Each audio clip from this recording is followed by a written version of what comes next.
नमस्कार, आप देख रहे हैं न्यूज वॉच इंडिया और मैं हूं आपके साथ पंकज यादव। कोरोना वायरस ने जहां एक तरफ लोगों को अपना शिकार बनाया है, तो वहीं इस वायरस ने लोगों को कई बीमारियों से भी ग्रस्त कर दिया है। कुछ खतरनाक बीमारियों को बढ़ाया है, तो उन बीमारियों से भी सबसे ज्यादा असर हार्ट अटैक के मरीजों में देखने को मिला है। कोरोना काल में लाइफ स्टाइल में परिवर्तन हुआ और कुछ समय तक लोग अकेले तक रहे।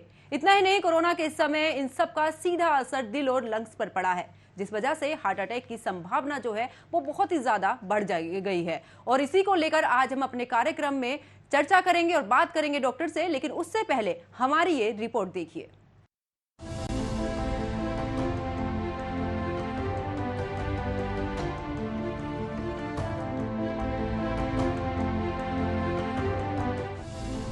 दुनिया भर में कोरोना वायरस ने तबाही मचाई है। इस वायरस से संक्रमित होने के बाद लोगों को कई तरह की समस्या भी हो रही है, लेकिन सबसे ज्यादा असर हार्ट पर पड़ा है। विश्व स्वास्थ्य संगठन की रिपोर्ट बताती है कि पिछले 2 सालों में हार्ट की बीमारियों के मरीजों में करीब 15% तक इजाफा हुआ है। इससे पिछले साल यानी 2020 की अगर बात करें तो ये संख्या महज 500 थी। अगर डॉक्टरों की माने तो कोविड के बाद हार्ट अटैक के मामलों पर एक रिसर्च की गई है, जिसमें पता चला है कि कोरोना से रिकवर होने वाले 26 मरीजों को ठीक होने के 8 हफ्ते बाद हार्ट अटैक आया है। इन आंकड़ों से पता चलता है कि कोविड के बाद हार्ट अटैक के मामले कितनी तेजी से बढ़े हैं। लेकिन सवाल ये भी है कि हार्ट की बीमारियां क्या सिर्फ कोविड की वजह से बढ़ी हैं? कहीं इसके और भी कारण तो नहीं है? कोरोना महामारी के बाद कार्डियोवास्कुलर डिजीज के मामलों में भी इजाफा हुआ है। अस्पताल में हार्ट की बीमारियों के नए मरीजों की संख्या भी काफी बढ़ गई है। कम उम्र में ही लोगों को दिल की बीमारी हो रही है। कई मरीजों में लॉन्ग कोविड सिंड्रोम में हार्ट की बीमारी भी देखी गई है। कोविड से रिकवर हुए मरीजों को पल्मोनरी एम्बोलिज्म की भी परेशानी हो रही है। इसमें फेफड़ों की कई धमनियों में ब्लड क्लॉट हो जाता है, जिससे सांस ठीक से नहीं आ पाती है और उसकी मौत हो जाती है। ये बीमारी अचानक से मौत होने का एक बड़ा कारण होती है। डॉक्टर्स की माने तो हार्ट और लंग्स एक साथ मिलकर काम करते हैं। कुछ मामलों में कोरोना ने हार्ट की मांसपेशियों पर असर किया है, हार्ट के फंक्शन को कमजोर किया है। उन लोगों को सबसे ज्यादा परेशानी हुई है जो पहले से ही हार्ट की बीमारियों से जूझ रहे थे। इसका एक कारण ये भी हो सकता है कि कोरोना के दौरान लोग घरों में रहे, उस समय एक्सरसाइज या सैर पर भी नहीं जा रहे थे, खान पान पर भी ध्यान नहीं दिया जा रहा था। कई लोग मानसिक तनाव में भी थे, जिसका सीधा असर हार्ट पर पड़ा है, जिससे कार्डियोवास्कुलर डिजीज बढ़ी है। तो वहीं डॉक्टर्स का ये भी कहना है कि कोविड की वजह से थ्रोम्बो एम्बोलिज्म हो रहा है और इस समस्या में हार्ट की धमनी में खून के थक्के बनने लगते हैं। इस वजह से ब्लड सप्लाई रुक जाती है और अटैक आता है। कोविड के बाद हार्ट अटैक के मामले बढ़ने का एक बड़ा कारण है। इस वजह से 40 से कम उम्र में ही हार्ट अटैक के केस देखे जा रहे हैं। कुछ मामलों में हार्ट फेल भी हो रहा है, जबकि डॉक्टर्स का ये भी कहना है कि इसका अकेला कारण कोरोना नहीं है। हार्ट की बीमारियों के लक्षणों को नजरअंदाज करने से भी बीमारी बढ़ रही है। कुछ इस तरह से होते हैं हार्ट अटैक के लक्षण: अचानक तेज पसीना आना, छाती में दर्द, बाएं तरफ ज्यादा, बेचैनी होना, जी मिचलाना, हाथ और गर्दन में दर्द, थकान होना और सांस फूलना, सांस लेने में परेशानी। हार्ट अटैक से अगर बचाव करना चाहते हैं तो कुछ चीजों को अपने लाइफ स्टाइल में जरूर जोड़ें। लाइफ स्टाइल और खान पान को ठीक करें। बाहर का भोजन न करें, तला भुना न खाएं। डाइट में प्रोटीन और विटामिन भी शामिल करें। नमक, चीनी, मैदा, घी और तेल का इस्तेमाल कम करें। फलों और नारियल पानी को अपनी डाइट में शामिल करें। रोजाना आधा घंटा कोई न कोई एक्सरसाइज जरूर करें। एक तरफ जहां कोरोना ने लोगों के अंदर भय पैदा किया, तो वहीं इस वायरस की वजह से पुरानी बीमारियों में भी इजाफा हुआ और इसी तरह से हार्ट अटैक के मरीजों में भी बढ़ोतरी हुई है। लेकिन अगर हम सही चिकित्सक से परामर्श ले और लाइफ स्टाइल को बदले तो शायद इस बीमारी से निजात पा सकते हैं। Bureau report, news watch India.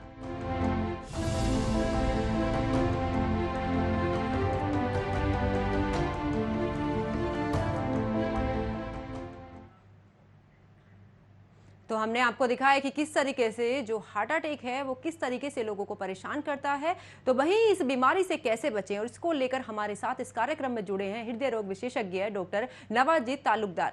Doctor साहब, बहुत बहुत स्वागत है आपका हमारे इस कार्यक्रम में।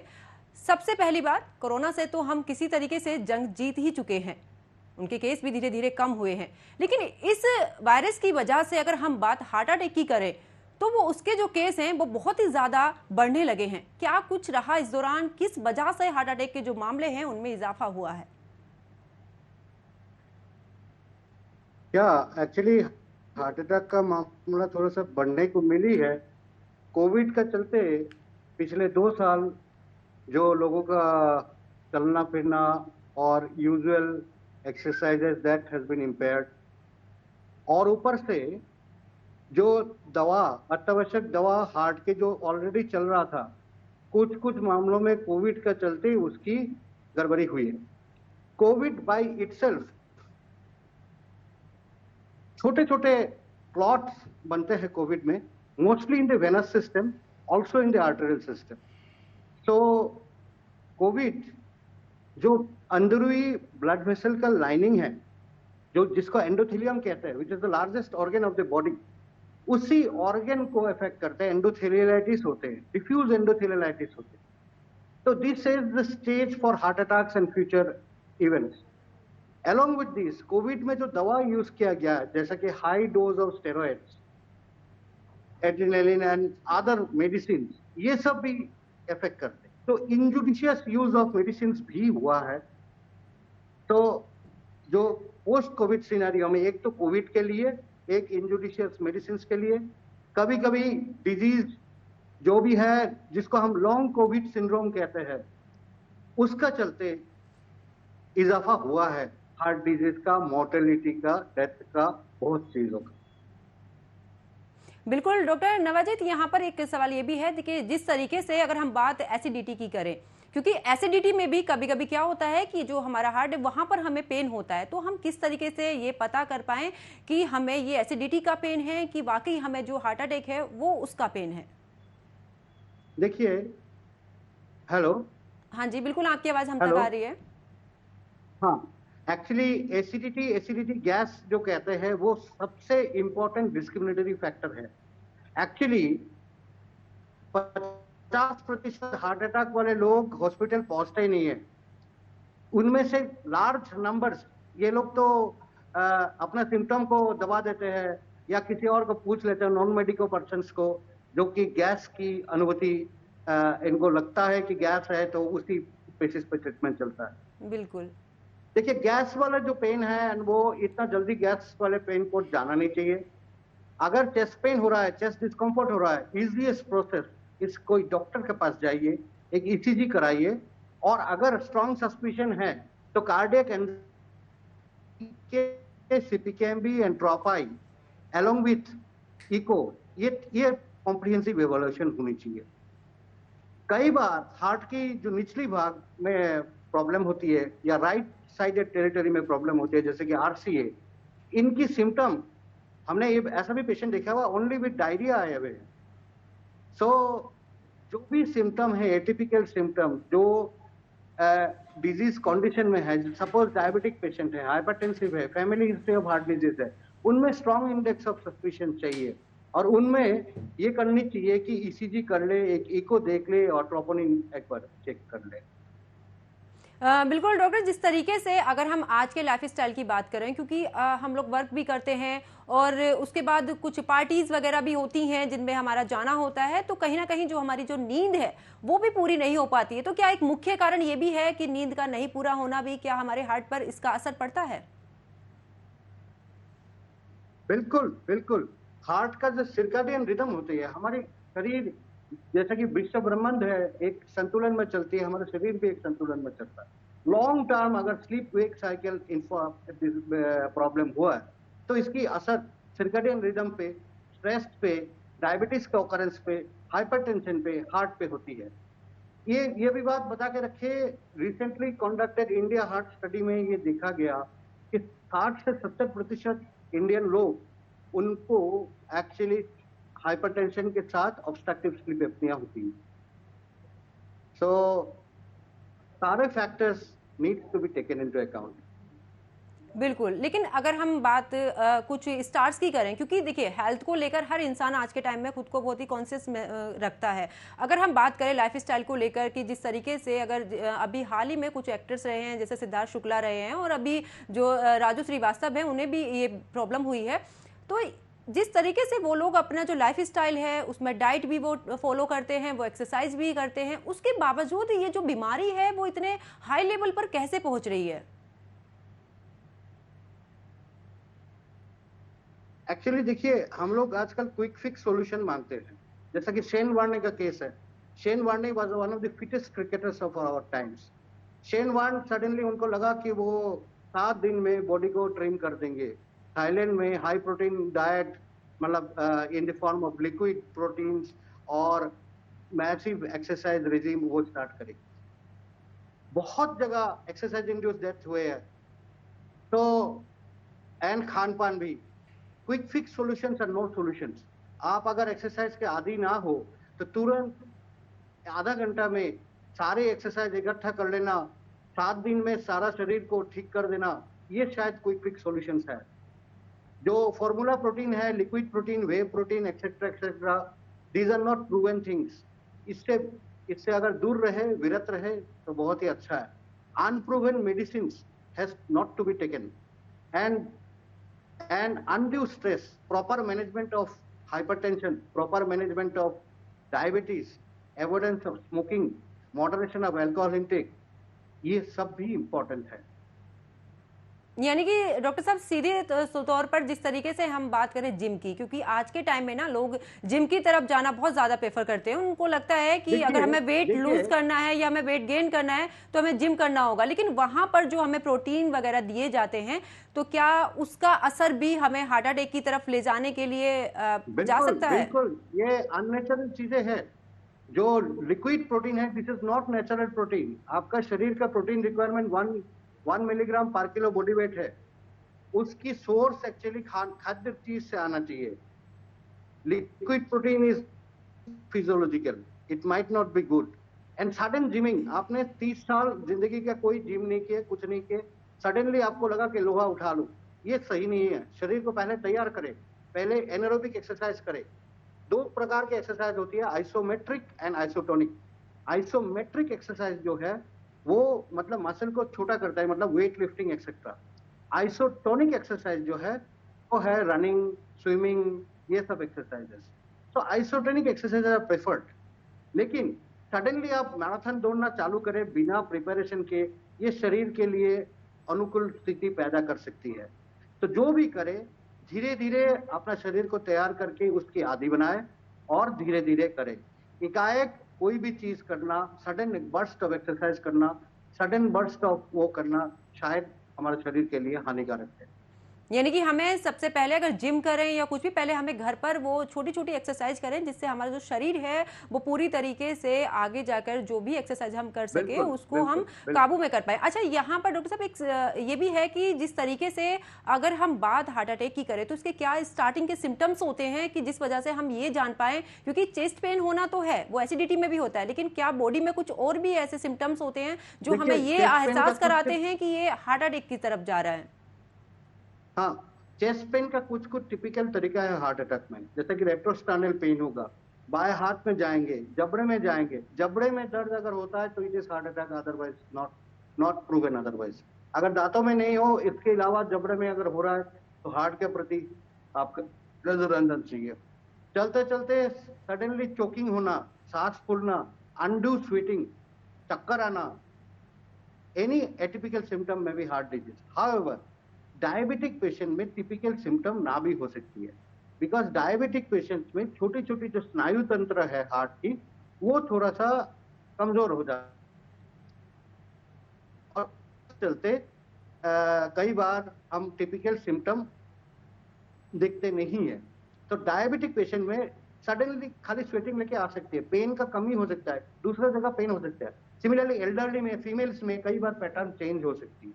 However undue sweating, undue breathlessness, undue uneasiness और पेशेंट को फील होना कि मेरा साथ शायद कुछ गलत होने जा रहा है, जिसको अंग्रेजी में कहते हैं feeling of impending Doom, this is a typical thing of heart attack. तो ये सब सिम्टम की चौकन्ना रहना चाहिए। बिल्कुल डॉक्टर नवाजित, यहाँ पर एक ये भी सवाल है कि देखिए पहले जो ये बीमारी होती थी वो 50+ में नजर आती थी, चाहे वो टेंशन को लेकर है या किसी भी चीज को। लेकिन अगर हम आज के दौर की बात करें तो आज के दौर में ये 25 साल 15 साल से लेकर 25 साल हो गई है, उसके बाद 40 साल तक, ये जो बीच के जो एज वाला जो लोग हैं, इन लोगों के अंदर ऐसा क्या कि जिस वजह से ये जो हार्ट अटैक की जो परेशानी है वो ज्यादा बढ़ती नजर आ रही है? यस, देखिए हम लोग डायबिटिक कैपिटल बनने जा रहे हैं अगला till 2025। India is becoming the dubious thing of diabetes capital of the world. साथों साथ हमारी खान पान, हमारी रहन सहन का बहुत चेंज आया है। Very high carbohydrate diet, avoidance like alcohol intake, as well as pollution exposure. Out of the pollution exposure, PM 2.5 exposure, अभी these are emerging risk factors for heart disease. Delhi में रहने का मतलब है कि आपको कुदरत ने PM 2.5 का एक्सपोजर मुफ्त में दिए हुए, तो that is also a risk factor for heart disease. ये सब कारण है बढ़ोतरी का। ऊपर से आपका एबनॉर्मल लाइफस्टाइल, जैसे कि आपको देर रात सोना, अर्ली उठ जाना, irregular diet, high carbohydrate, high trans fat, high intake of very high sugary foods, ये सब चीज हानिकारक होती है। And of course lack of physical exercise, lack of good healthy habits. बिल्कुल डॉक्टर साहब, यहाँ पर ये भी है कि जो है एक अगर हम हार्ट की बात करें जिस समय पे कि कुछ लोगों को ये हल्की फुल्की सी जो परेशानी है वो नजर आती है, तो स्टंट नाम की एक चीज होती है जो हार्ट के अंदर लगाई जाती है, वो क्या होता है जिससे हम इसे कंट्रोल कर पाते हैं? कंट्रोल नहीं है, एक्चुअली हार्ट अटैक तभी होता है जो एक नस की जो लुमेन है वो बंद हो जाती है, कोई क्लॉट के लिए, कोई स्टेनोसिस के लिए। तो तब आप क्या करते हो, एक तार डाल के गुब्बारा पेटेंसी मेंटेन करने के लिए छल्ला, जिसको कहते हैं स्प्रिंग लाइक स्ट्रक्चर, स्टेंट उसमें बैठाया जाता है। Modern day stents are very sophisticated, उनकी थिकनेस 65 माइक्रोमीटर होती है। माइक्रोमीटर मतलब 1000 of a millimetre. Very thin stents, इनका स्पेशलाइज सब्सटेंस से बनाया जाता है। एंड इम्प्लांटेशन टेक्निक और इम्प्लांटेशन हार्डवेयर आजकल बहुत उन्नत हो चुके हैं। तो कुछ कुछ केसेस में जहां क्रिटिकल स्टेनोसिस है या हार्ट अटैक पड़ के नस बंद हो गई है, नस खोल के हम उसके पेटेंसी मेंटेन करने के लिए स्टेंट डालते हैं। डॉक्टर साहब, जिस तरीके से बात अगर आज के लाइफस्टाइल की हम करते हैं, क्योंकि आजकल का जो युवा पीढ़ी है वो सबसे ज़्यादा स्मोक और ये ड्रिंक की तरफ अग्रसर ज़्यादा हो रहा है, कि उनको लगता है कि ये जो मॉडर्न एरिया, जो मॉडर्न लाइफस्टाइल है वो सबसे ज़्यादा तभी नज़र आता है जब हम ड्रिंक करते हैं या स्मोक करते हैं। तो कितना हानिकारक हो सकता है और कितनी एज तक ये सबसे ज़्यादा हानिकारक बन सकता है? स्मोकिंग इज द मोस्ट हानिकारक थिंग। हाँ, number 1। Alcohol in moderation might be good, but ये भी देखा गया in Indians perhaps alcohol dehydrogenase enzyme कम होती है। हमें अल्कोहल डिहाइड्रोजनेस मेटाबोलाइज कम करना आती है। तो जो लोग शराब के आदी नहीं है वो शराब को शुरुआत ना करें, और जो लोग ऑलरेडी पी रहे हैं उसको मॉडरेशन में रखे, कभी भी बहुत ज्यादा ना पिए। बिंज ड्रिंकिंग बिल्कुल no. And what is the maximum dosage? Maybe less than 2 drinks for a man and less than 1 drink for a woman. बिल्कुल, अपनी यानी कि अपने शरीर की क्षमता के अनुसार ही हमें अपनी जो ड्रिंक है उस हिसाब से लेना चाहिए। अच्छा, जिस तरीके से अगर हम बात करें कि जैसे पैरों में स्वेलिंग का हो जाना या सर्वाइकल का वो सर्वाइकल हो जाना, या ये जो बीमारियां हैं, क्या ये भी सिम्टम्स नजर आते हैं हमें हार्ट अटैक की तरफ ले जाने के लिए? हाँ, अगर पैरों में सूजन हो रही है तो इसका मतलब ये भी हो सकता है कि दिल कमजोर हो रहा है। दिल तो पंप करता है ना खून, तो पंपिंग अगर खराब हो रहा है, या तो पंपिंग खराब हो रहा है या हार्ट का रिलैक्सेशन खराब हो रही है, दोनों सिचुएशन में शरीर में पानी जमा हो सकती है। तो उस एंगल से भी देखना चाहिए। अदरवाइज किडनी इश्यूज है कि नहीं है, पेशाब में इन्फेक्शन है कि नहीं है, उस कारण से भी पैरों में सूजन आ सकती है। लॉन्ग वेनस वाल्व इनकॉम्पिटेंसी, इसके लिए भी पैरों में सूजन आ सकती है। तो ये सब फैक्टर एक डॉक्टर ही बता पाएगा एग्जामिन करके क्या है क्या नहीं है। अपने आप डिसीजन ना ले, गूगल बाबा की बहुत ज्यादा रिलायंस ना करना ही बेहतर होगा। इंडिया स्टिल ए कंट्री जहां डॉक्टर को आप इजीली एक्सेस कर सकते हो, unlike west. So take this advantage, reach out to your doctor, talk to him, he will help you. बिल्कुल डॉक्टर साहब, अगर एक ये भी सवाल है कि जिस तरीके से हम बात अगर हार्ट पेशेंट की करें तो उनको कुछ दवाइयाँ होती हैं जो हम रेगुलर बेस पे देते हैं, चाहे वो बीपी से रिलेटेड हो, चाहे किसी का बीपी कम हो या बीपी हाई हो। तो इस बीच में हमें ऐसी कौन सी दवाइयाँ हैं जिस तरीके से वो जो हमारा जो हार्ट है उसको संतुलित बना के रखे?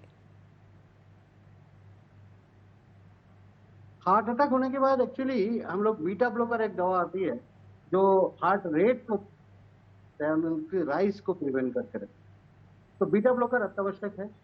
खून पतला करने वाली दवा लाइक एस्पिरिन, क्लोपिडोग्रेल, मतलब सिंगल एंटीप्लेटलेट जनरली होती है for non stunted patient. For stunted patient at least 1 year 2 antiplatelet चलती है, along with high dose of statin जो कि कोलेस्ट्रॉल लेवल को कंट्रोल करता है। हार्ट मसल को हेल्प करने के लिए एसी इनहिबिटर एक या ARB type of medicine use होता है। और अगर डुअल एंटीप्लेटलेट हम लोग यूज कर रहे हैं तो साथ में एक प्रोटॉन पंप इनहिबिटर या गैस्ट्राइटिस एंटी गैस्ट्राइटिस मेडिसिन देना अनावश्यक है। बिल्कुल डॉक्टर Along साहब, with this, anti-diabetic medicines, etc. बिल्कुल डॉक्टर साहब, आखिरी सवाल मेरा कि मैं चाहूंगी कि आप दर्शकों को कुछ ऐसे टिप्स बताएं जिससे वो अपना जो हार्ट है उसको सही रख सकें। चलते चलते बस एक आखिरी टिप्स। हाँ, सबसे बड़ा जो चीज मैं सोचता हूँ, सबसे बड़ा हैप्पीनेस इंडेक्स इज इम्पोर्टेंट। जिस देश में happiness is there, contentment is there, उस देश में हार्ट अटैक कम है। तो सबसे पहले try to be happy, find out your source of happiness, control smoking, control alcohol, strict control and detection of hypertension, strict control and detection of diabetes, and reach out to the doctor, so to your patients. That will be my. चलिए, बहुत बहुत शुक्रिया doctor साहब। इस कार्यक्रम में आपने वो तमाम बातें बताई जो हार्ट अटैक से रिलेटेड जो मरीज हैं या इस तरीके से जो खुद को अनकॉन्शियस महसूस करते हैं, उन सबको आपने ये तमाम तरह की जो बातें हैं वो आपने हमारे साथ रखी। आपका बहुत बहुत शुक्रिया कि आप हमारे चैनल के माध्यम से जुड़े और जो हमारे दर्शक हैं उन्हें तमाम तरह की बातें आपकी तरफ से बताई गई। तो फिलहाल मेरे साथ इतना ही। मैं अगले कार्यक्रम में फिर से एक नई बीमारी के साथ में और एक नए समाधान के साथ में हाजिर होंगी। तब तक अपना और अपनों का ख्याल रखिए। मुझे दीजिए इजाजत। नमस्कार। Thank you.